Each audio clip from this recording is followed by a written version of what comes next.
We are speaking to you from the Huron Arena, scene of the State Convention of the South Dakota Farmers Union. We hear now from the State President of the Farmers Union, Mr. Paul Opsahl.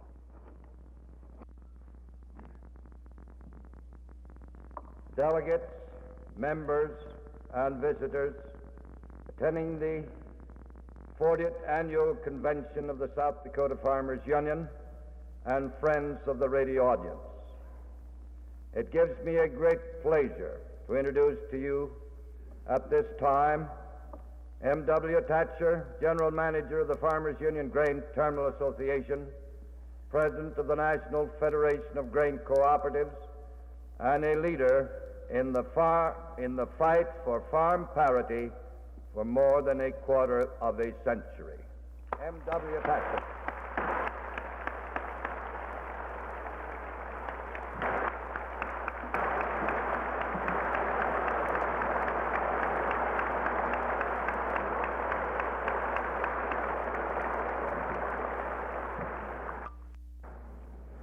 President Opsahl, ladies and gentlemen, friends, it's a very generous reception you've given me. It's heartwarming. I wish that God would give me the strength to measure up to do the things for you that you want me to do and that I would do if I'm able. For many years I've been coming to South Dakota, privileged to meet with this group of people in the annual convention that's so important to the welfare of your state, and similar group meetings in the other states that are probably more meaningful in this year 1955 than any year we've had for many past. I would hope that I have many people in South Dakota, business people, professional people, working people, office people, as well as farmers, listening to the South Dakota story. Since 1948, every time I have been on the platform before you, I have condemned the flexible price theory as support prices for your commodities because inevitably it would lead to disaster if it were given years enough in operation. Now, I've had the experience of condemning a law that was first passed in the Democratic administration and practiced in this present administration. Since I have condemned it for 7 straight years, I'm not speaking as a Republican or a Democrat. I'm against anybody who supports that kind of legislation for the farmers of our nation.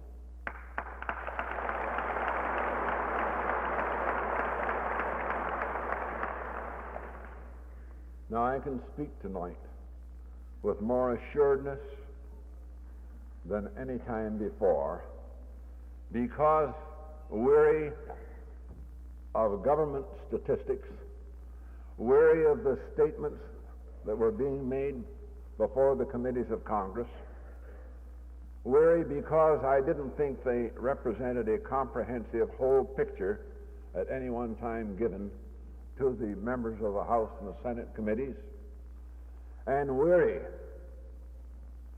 because the Department of Agriculture itself has never presented to the Congress of the United States a complete whole picture of American agriculture. If you'd search the records for this in one place and that in another, you could pull together some kind of a statement, and I'm not critical of the people who didn't have more information.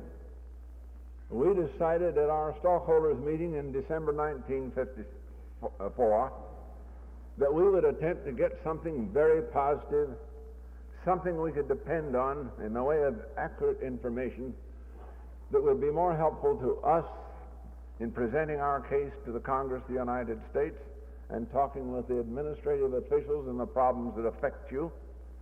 And with great expense, tremendous expense, out of the funds of G.T.A., we started last January to make an audit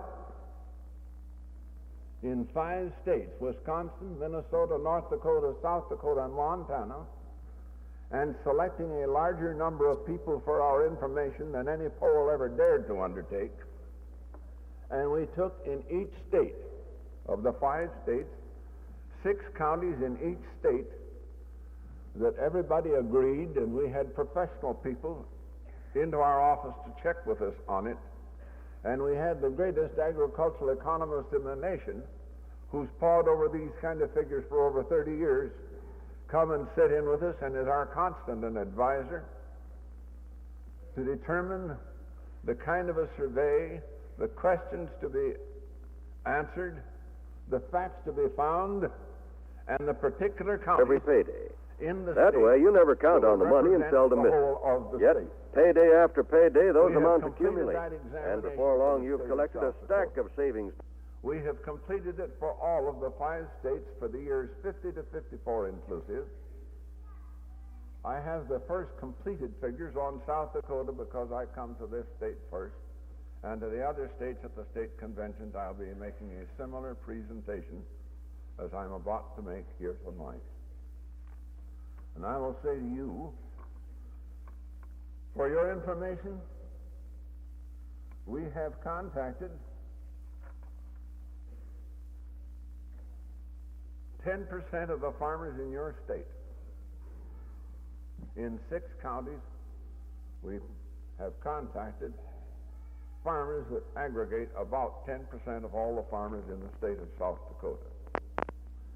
We were very fortunate that these farmers would cooperate with us to this extent, and I've never heard of it ever done before, but every farmer's figures that we have taken into this survey are taken from his sworn income tax return. That's an amazing experience. It's not many men that want to turn over their confidential tax return to anybody. But this has been done with the greatest secrecy. With all of this work that's been carried on under my general direction, I have not seen one farmer's returns. We have blocked this off and kept this secret so there isn't anybody in our organization has close enough contact with anyone where these figures could be made available and embarrass any farmer who made those returns to us. And when they were computed in our office, the statistics were fed into the huge machines that we have these days, and they were fed in there like you feed them in a hopper, and the facts were belched out at the other end and put on paper. So all I've had to do with it is to plan it, to conceive it, hire the people to do it, and on top of that, it was carried under the auspices of a firm of certified public accountants from Minneapolis. We have done everything we knew we could do to protect the accuracy of this survey because of its importance, and I want to be able, if I may live and keep my health, to appear before the committees of Congress next spring and proudly represent the farmers of these 5 states and say, gentlemen, this is what we did, this is how we did it, these are the facts, these facts you can't go behind.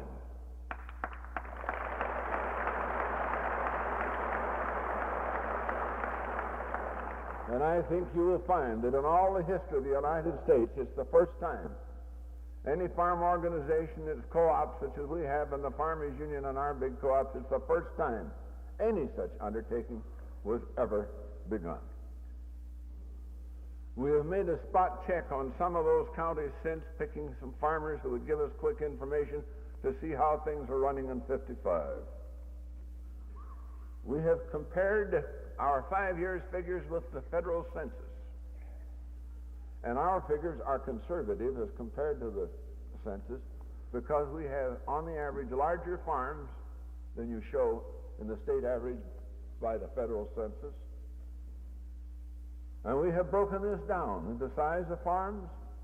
Our farms are larger. And the gross income and the investment. And I'm going to give you just some of the high spot figures for your information tonight. I would kill you with figures if I went through all the stuff that I have in front of me. But for your general information, and to our surprise, the income figure to the farmers, his gross income has stood up pretty well. The best year was 1951. But his expenses have gone crazy. The squeeze is largely from the bottom up in the expenses rather than the sales price. As you will know, your support prices were holding through 1954. we began to get our flexing. We had some acreage reduction in 54, but we got our price flex down on wheat and so forth in 55 and more in 56 and so forth. We're now going downhill. But on the basis of 54, the average net income for these farmers was $2,262. And these are better than the average farm. That, of course, is after allowing for depreciation. $2,262. Now, if we add on to that $300 for what they ate off of the farm, you know there's a lot of talk about how much he eats off the farm. Well, I contend this, that for every bit of food that the farmer consumes on his farm, his wife and kids' work on that farm is much more than offsets the amount of food they get to eat off of it. That's for sure.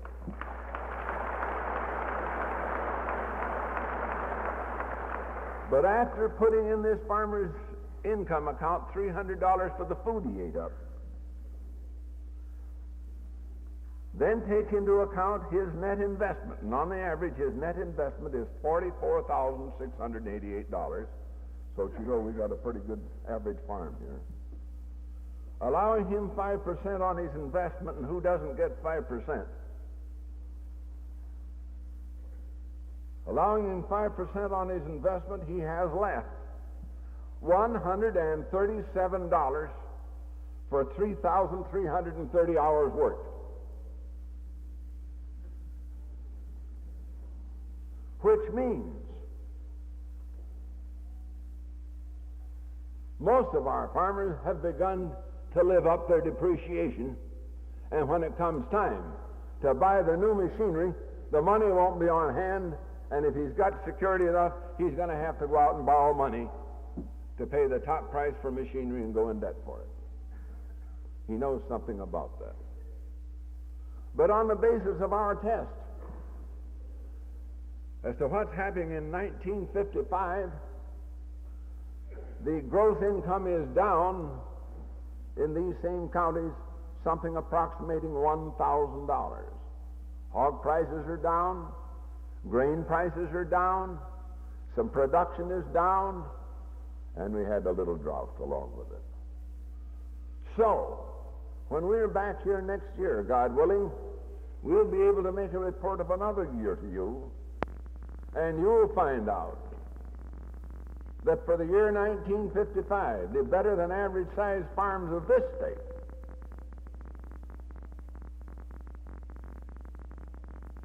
will have worked for nothing all of 1955 if you first allow them 5% on their investment. They would be better off if they knew something else to do, to sell that farm and put it in government bonds and get 2.5% for their money and go to work where the minimum wage is $1 an hour. But of course, he doesn't want to leave his home. He doesn't want to leave his farm. And if we have our way, he's not going to leave his farm.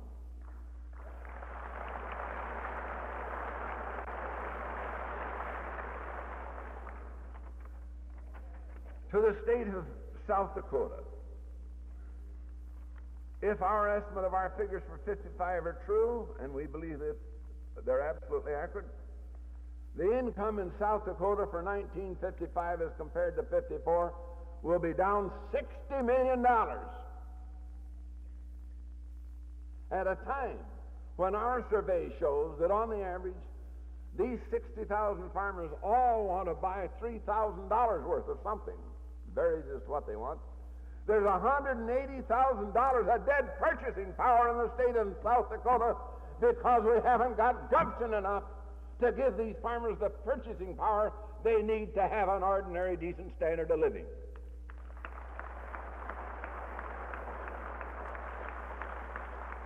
And these poor boobs from Washington that are running over the world looking for markets better come out here in the West and find the greatest market they could ever find right out here on our land.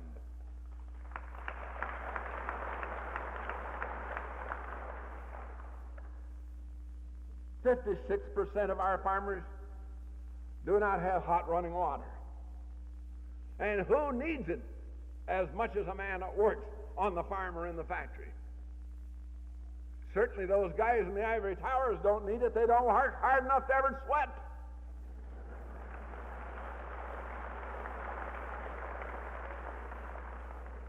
"31% of our farmers have no telephones." I suppose we ought to be down in South America looking for a market.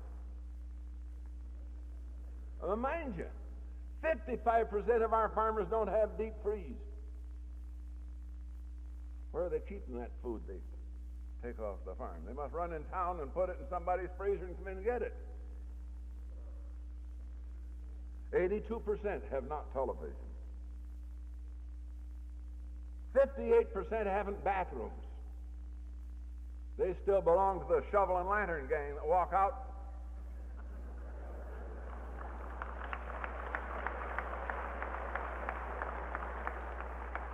And 58% haven't any central heating. Aren't you ashamed? Anybody going over this country and claiming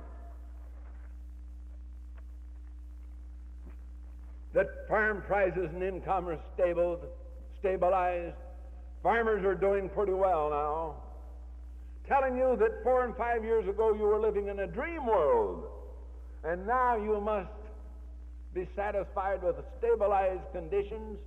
And another official, Mr. Butts out of the Department of Agriculture, says, compete or die. Compete or die. Another one says we have 2 to 3 million inefficient farm families that ought to be off the land.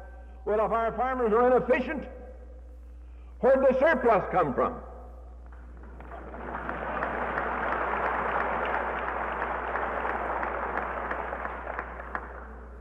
Nobody in this country has to queue up with coupons to get food. And they say we're inefficient. We don't get 75 cents or $1 minimum wage on our farms. We can even do it for $137 a year if we have to.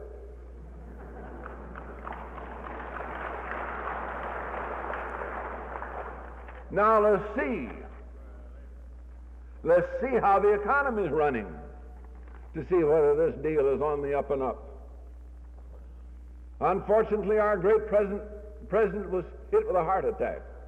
And every good American wants him to live and get well. Everybody.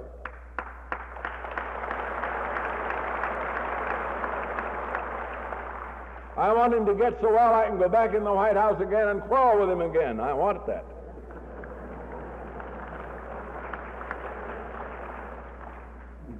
Now, I'm looking at the United States News of October 7th, 1955. Why business is jittery. On a Saturday, the president had a heart attack. On Monday, the stock market went off 31 8/89 points. Something wrong with this economy. It's got to rest on the heart of one man.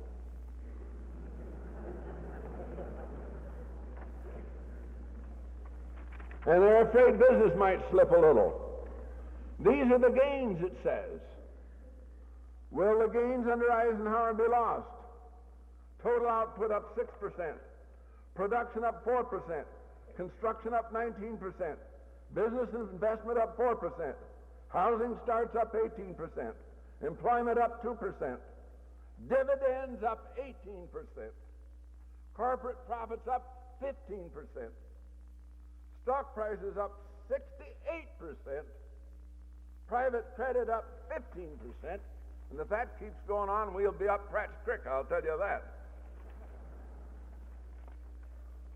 Now I'll read from the Private Bible of Big Business, Business Week. I take it and read it and study it.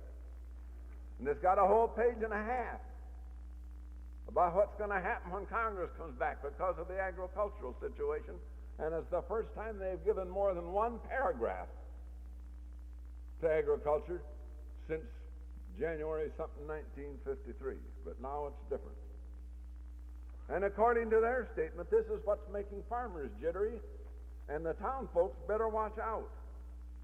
Net income has gone down from 16 billion in 51 to 11 billion in 55, which is a drop of almost 40% in face of these things I just read to you that were all going up.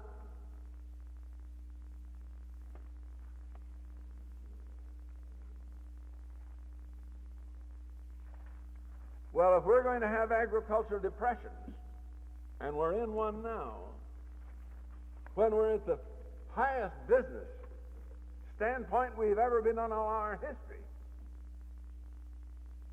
just when and how do you ever expect to see agriculture get on its feet again?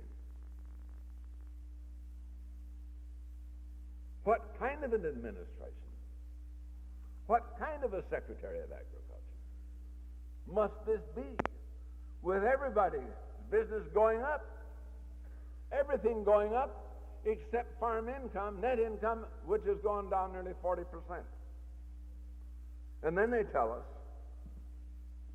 forget about the dream world we were living in, that we've now come into the period of reality, that now it's stabilized,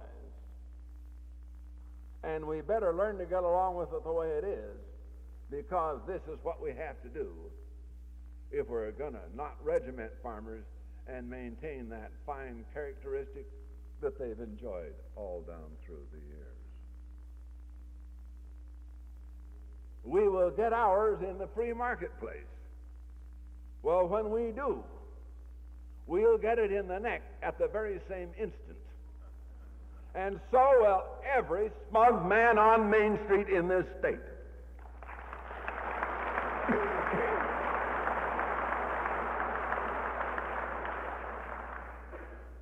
Two more years of this present administration, Department of Agriculture, just 2 more years of the way we're going, and they'll forget all about Hurricane Edna, and history will talk about Hurricane Ezra, I'll tell you that.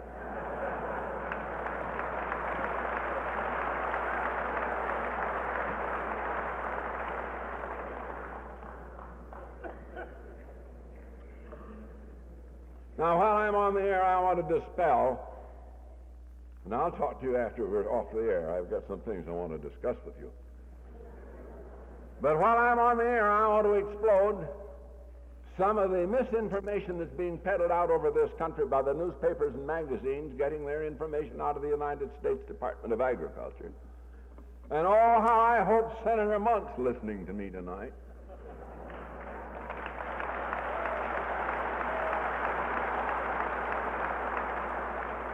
And oh, how I hope Senator Case is listening to me tonight. Because I want to use them now as witnesses to this radio audience. Each spring in Washington in March, the National Federation of Grain Cooperatives, of which I have the honor to serve for years as president, gives a banquet to members of the United States Senate. They don't all come, because some of them just think farmers are people to get food ready for them. And a lot of them act that way. But anyway, we have a large group of senators there, mostly farm state senators. Know most of them and like most of them. But I got pretty peeved with Mr. Ezra Benson when he made the statement, time and again, that the previous administration left this bad baby of agriculture on his doorstep. That they left him a mess. That they left him fuse bombs. And I'm only stating his words. And he also states to those who confront him and challenge him and talk as I do, that we are rabble-rousers and demagogues. Well, last March when we had those senators there with us, I decided I'd try to make it pretty tight for them. So I asked 6 of the senators to come up and sit down at the head table with me. And the 6 senators that came up and sat down were all members of the Senate Committee on Agriculture. Senator Munt, being a member of that committee, sat there at that table. By the way, Mr. Dommy's nodding his head. He was there at that banquet. Mr. Lawrence was there at that banquet. He's here someplace. These men are witnesses. And if you're listening on the air, Senator Mundt, Senator Case, you know you were there. And I had these 6 senators up there. And I said, now I want to discuss some of the things that this Secretary of Agriculture is talking about. And I want to talk about these terrible surpluses that the previous administration left. And I want to call your attention to the committee hearings in the Senate committee room on agriculture, the end of February 1952, when Secretary Brannan came there and said, we are short of feed in this country. We're in a war that may be worldwide, and we're running short of feed. We haven't enough cotton on hand, and we even need more wheat, and we need more corn. And the senators said to him, and anybody can read it, the senators called his attention that there was something more than getting the farmer's attitude in support of his program of more production. And he said, they asked him what he was doing. He said, I've been to the selective service. They're going to be easier on the boys. I've been to the steel people. We're going to get some steel for the farm machinery people. And I've been to the fertilizer people. We can get more fertilizer. This was 52. And during that meeting of our federation, the people from the Department of Agriculture were down there admonishing us, go home and get all-out production. And we all came home and preached all-out production because we were at war. We were at war when Benson took office. We were at war for months after Benson took office. And we didn't know what it would be a world war. That's what he inherited. Is that a fuse bomb? Out in this country, if somebody would do that, we'd call him a crook. But we don't dare call Benson a crook because he's a Christian.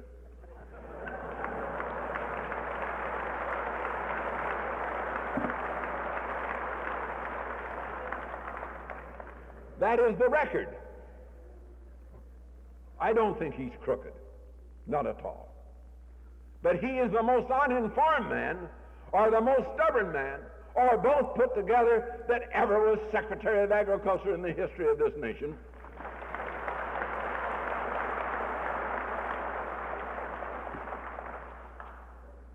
We tell him that farm prices are made in Washington.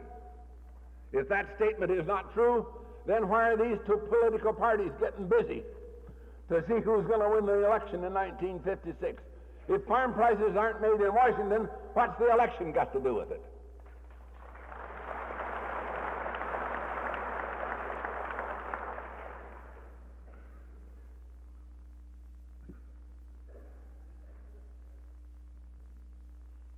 We've got a date in 56. I hope the Democrats put up a man that's worthy of our vote. I hope the Republicans put up a man that's worthy of our vote. And I hope each one of them will have integrity enough when he's running for office that he'll tell us this time in advance who's going to be chosen Secretary of Agriculture.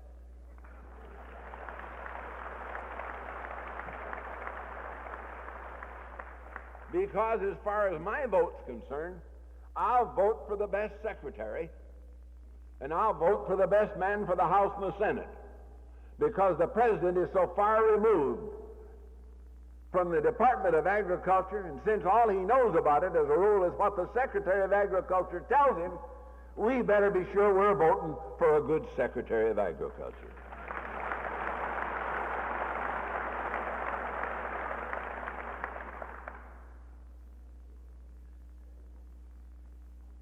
I say to you, my friends on Main Street, you professional people, you people that work in the stores, that we're not likely to have a farm depression. We're in one. It's on its way. It's worse in 55 than in 54. Support prices for wheat have already been announced for 56, and they're 27 cents lower than they were this year. 27 cents a bushel. You have just heard M.W. Thatcher, President of the Grain Terminal Association, addressing the State Convention of the South Dakota Farmers Union in the Huron Arena. We return you to the studio.